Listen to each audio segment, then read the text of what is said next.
What I want to talk about is actually the big difference, the big divide between what makes economic sense and what we as human beings actually want. And the reason is it makes economic sense, it makes logic sense to look at issues, housing issues, planning issues from this economic standpoint, and then believe that because it makes economic sense, it then follows that we do it, that we follow the economic logic. However, what you notice is what makes sense is actually different from what we want. And in relating this to housing, I've come to realize that the biggest bottleneck in solving our housing crisis is not actually the infrastructure, is not technology, and it's not even economics. And I know that coming from me, it may sound strange, but I've come to realize that the biggest bottleneck in solving our housing crisis is actually our individual preferences. I mean, what Nigerians want is the biggest bottleneck to solving the housing crisis. So, okay, let me explain. So, we say we want affordable housing, but in most cases, affordability often means that we want to live in a mansion, in a big mansion, but on a minimum wage salary. We want architects, government, engineers to help us provide fast, cheap, and affordable homes. Yet, the very thing, the technology, the choices, the materials, the methods that can help us achieve this fast, affordable housing, these fast and affordable homes, Nigerians hardly want them. And the most common example of this is prefab housing.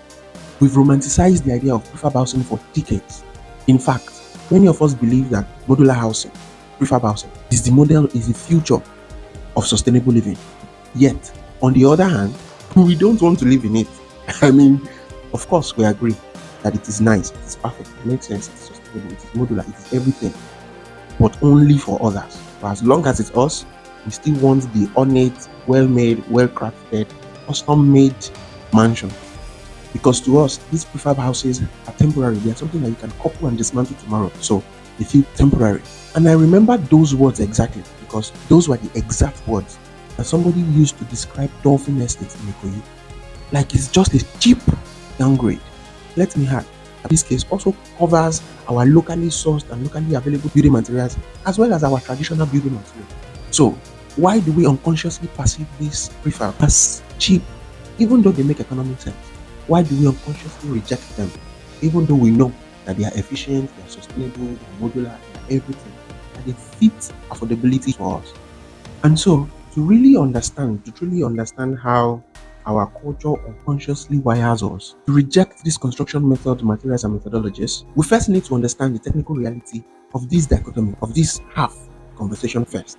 And so I have broken this conversation into five steps. And so we'll start with whether this prefab, these materials, these technologies actually make sense if they are really worth the hype. Then two, if it does, why are Nigerian professionals not championing it? And number three, we then look into what happens whether Nigeria adopts prefab or it does not. What are the implications? What does it mean for the 25 or 28 million housing deficit?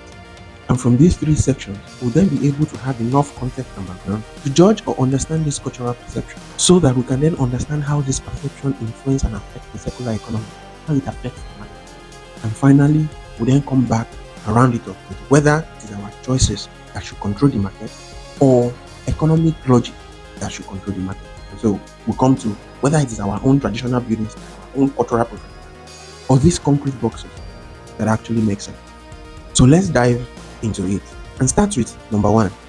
Are prefab systems or prefab housing, are they really worth the hype? And I think to help us understand that, we should start with why they are called prefab. So prefab are simply building parts and building components that instead of building it, digging foundation, digging pit, pouring concrete, laying blocks, casting beam, putting reinforcement on site, you do all of this on an assembly line, like the way we produce cars. It's just like when you import cars as SKDs and then chassis separately, the frame separately, the doors separately, the upholstery separately, the engine and transmission separately. Then you bring them into your warehouse, into your assembly plant, and then put all of them together. In the same way, prefab is like when you get your building components as SKDs, you produce and manufacture every part of that building from a factory and only take them to your site and put them together. And because you can break it apart as individual building components, it then makes your construction flexible. And you can now manufacture different building parts for different locations, for different sizes, for different use cases, for different configurations. from high-rise density buildings to even single-family dwellings in rural areas. This flexibility also means that you can play with materials, play with sizes, play with orientation for different reasons and different standards. I mean, you can now control what you put into the building as you want it and as you like it. And there is what makes it modular, because you can then change the shape of the same building even though you are still using the same parts. The fact that it can change shape, change form, change use at any time is what makes it perfect for the Nigerian housing market. I mean, now that factories can produce multiple units simultaneously instead of using months and years to complete a single building, we can produce multiple units of housing at the same time and deliver multiple units of housing simultaneously within weeks or days even, as we see in China or other European countries do. And if you can save time, you can also save money, you can also save energy, because the fact that you are producing inside a factory now means that you don't have to worry about rainy season, sunny, cold, Harmattan season. And even when you are burning diesel, you know how much productivity, how much volume you can produce within a specific duration. And my most favorite part of it all, of this prefab housing model, is the fact that it is also upgradable. So imagine that today you want a 5-floor building, but you can only afford one. So you go to the factory, produce that one floor. Yes, you've submitted your drawings, but because you can only afford one floor, you produce that one floor with the roof, take it to site, assemble, and start using the building. And as your economy, as your income improves, you then go back to the factory, produce multiple floors, raise the roof, add to it. This incrementality is my most favorite part of the prefab building technology, as it can allow the low to middle income class enter the housing market at their comfortable price point without jeopardizing planning or contravening master plan, even without needing demolitions to upgrade such buildings when the time finally comes. And that brings me to the elephant in the room, which is the second part, that if prefab is all of this scalable, flexible, upgradable, energy efficient, modular, every good thing that it is, why then is it that Nigerian professionals, your architects, your engineers, even real estate companies are not recommending or using it? Could it be that, as people suggest on social media, that Nigerian professionals are not as competent as their Asian or European counterparts? Well, let's start from competency. And without sounding defensive, simply Google the amount of Nigerian professionals that are doing great things on global scale. You realize or see or confirm for yourself. So if competence or skill is not the issue, and the economics of it makes total sense, so why are we not using or recommending this technology? The answer is simple. The reason your architect or the engineer or the developer is not recommending or using prefab is because prefab does not work or function by itself. Prefab housing needs an ecosystem that works on infrastructure, on power, logistics, distribution, energy, and transportation. An ecosystem that heavily relies on market behavior and whether people are ready to buy, how much volume they are willing to buy, and for how long they are willing to keep buying.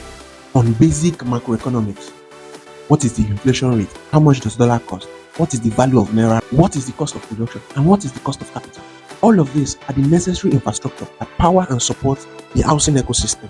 And on top of this is also zoning and planning laws. Because think of it, in situations where you have to wait 3 to 6 months or even more waiting for approval, imagine what that means for a prefab manufacturing plant that then has to wait and pause production for the same time because they are waiting for government approvals before they can even start production.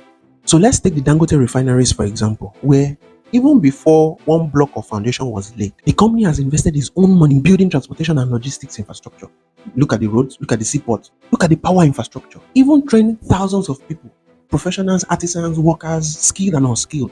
So even without focusing on the details of whether it was all by itself or not, let's compare that to housing and acknowledge the fact that even though you mean well, you genuinely want Nigerians to have affordable housing, no real estate developer, no company, no construction expert, no matter how goodwill they are, can spend that kind of money to provide infrastructure just to provide affordable housing. And all of this goes to just prove the point that even though professionals are sound, they are skilled, they are well versed, professionals alone cannot solve housing crisis. Neither can they unlock the possibilities of prefab technologies until the basic foundations, the basic infrastructure, the basic ecosystem is established. And with that established, that takes us into the next part, which is, what does it mean whether Nigerian adopts prefab technology or not?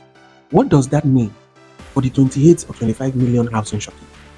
The way I see it, whether we adopt this technology or not is literally the only thing that will make a difference in whether we are going to be able to solve this problem That we are going to be able to bridge this gap, or whether the gap will keep increasing.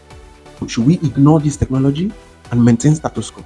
What I think would happen, what I believe will happen, is the housing situation will not improve, because with everything we're saying, it's become uncertain that the government can actually do anything to turn around, to flip this around, or even reduce or slow down or stop this housing shortage from expanding. I mean, it used to be 25, now it's 28, all within 3 years. But on the flip side, if we adopt prefab technologies, if we build establish an ecosystem with adequate infrastructure enough to power and support a thriving prefab housing ecosystem, then I believe that by leveraging the scalability of a 21st century manufacturing process, we can produce housing at such speed and scale that can help us pause this gap from expanding and then slowly start bringing it down.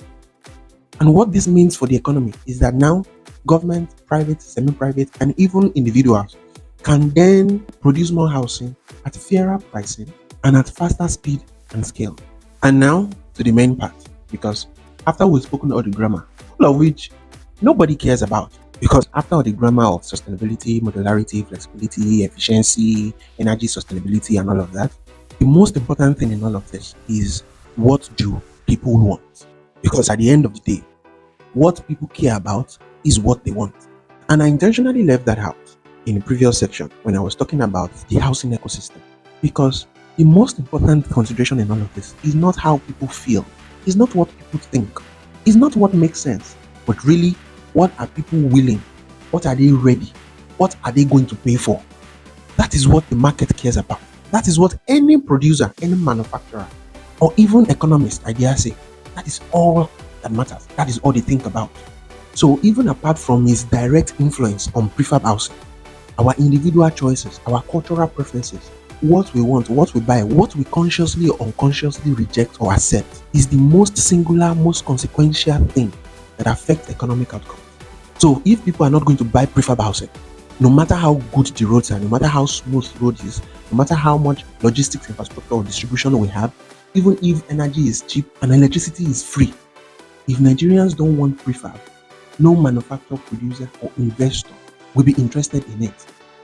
So let's really dig into how these our choices, our individual preferences, what we culturally accept or reject, and how all of these together affect the housing market and even the circular economy itself. Before we go further into this, let's bear it in mind that these preferences are not poor choices. So don't get me wrong, we are not framing this or misconstruing this as poor or bad choices. It is purely human nature.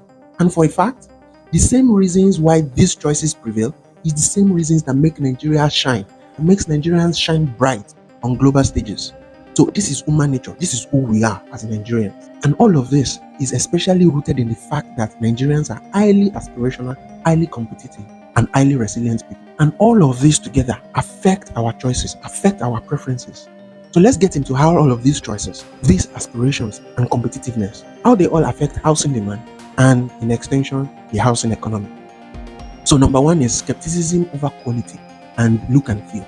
Before anything else, the impression, the perception about quality or look of a building material or building technology is the first thing that comes to mind, because Nigerians have this interesting association that links anything not conventional, anything not popular, or anything that has not been used by a celebrity or by rich people as low quality or cheap. So no matter how much economic sense a material or a building technology makes, if they've not at least seen social proof that it works, then they are not convinced yet. The second implication of this aspirational lifestyle is that Nigerians want to stand out. So even though our economic reality does not look like it, we want custom-made and unique aesthetics. We want our buildings to stand out. We want our homes to make a statement. We want to pepper them. And so it's not far-fetched that a boring-looking box and a triangle on top of it is not enough to excite us. Even when it is conventional materials, the brick and mortar that we are all familiar with, we don't even like it when every building looks the same. But interestingly, at the same time, there's been a recent change in cultural preferences around building materials and home ownership, and how all of this intersects with the economy. And if you've paid attention, you will also notice how since the Gen Zs entered the real estate market, you see how choices and preferences, housing choices and real estate investment have changed nature. And because of this, there is a growing divide in between the traditional views, the traditional perception or understanding the way we see housing or ownership has started to change. And recently, you started seeing models like co-ownership, fractional co-ownership, and shortlets. So, before now, especially for the older generation, the way to show that you have succeeded, that you have arrived, was to own a large home, a big mansion in a big compound with a lot of cars. Even though your economic realities cannot achieve it, the older generations were typically not realistic with their budgets and expectations. They believed faith and God can do all things. But now, the younger generations, the Gen Zs, are now acknowledging their reality. They are changing these perceptions and preferences. The younger generations are redefining this. These Gen Zs are all about flexibility, sustainability, mobility, and with recent development in technological improvement, with mobile power packs, mobile homes, and with a growing preference for smarter investments, co-ownership, and portable homes. But then, number 4 is, despite all these high aspirations and big dreams, the Nigerian economy is still a cash and carry economy. And because of that, housing, building materials, building technologies are still cash upfront. Meanwhile, the Nigerian economy is a low-income economy. And so, to ease the burden of these upfront cash payments, many people resort to DIYs and incremental housing. So we do it ourselves and we build it in stages. Now, even though this aligns with the essence of prefab technology, because now you can remove the building, add a roof, add an extra floor, design the building to be 5 floors from the beginning, and then produce it in stages. However, because this does not align with operational efficiency or even the business model or even the economics of scale of such industrial manufacturing process, what that implies is the manufacturers that will win in this economy, the prefab manufacturers that will win in this market, are those that know how to balance this incremental demand with operational efficiency without losing profitability. Number 5 is Nigerians and even Africans. We all have a strong preference for cultural representation and cultural identity. We want our homes, we want our lifestyle, we want everything, our associations, everything about us to show and represent our cultural identity and our cultural affiliations. And so any building technology that does not represent this is unconsciously rejected. What this implies is, number 1, prefab manufacturers cannot just go to China, to Asia, and import designs that do not represent or align with our way of life. So as much as possible, modular homes, modular innovations, modular housing technology must also incorporate vernacular traditional finishes, vernacular construction styles, and even traditional aesthetics so that it can appeal to the local market. And 2, to accommodate cultural preferences. What it means is the prefab ecosystem, manufacturers must acknowledge and come to terms with the reality that they must work and collaborate with local artisans and local craftsmen. And this is not only to just meet market demand, but also to address the skepticism around how the adoption of prefab technology will influence local craftsmanship, artisans, craftsmen and treatment sector of the economy.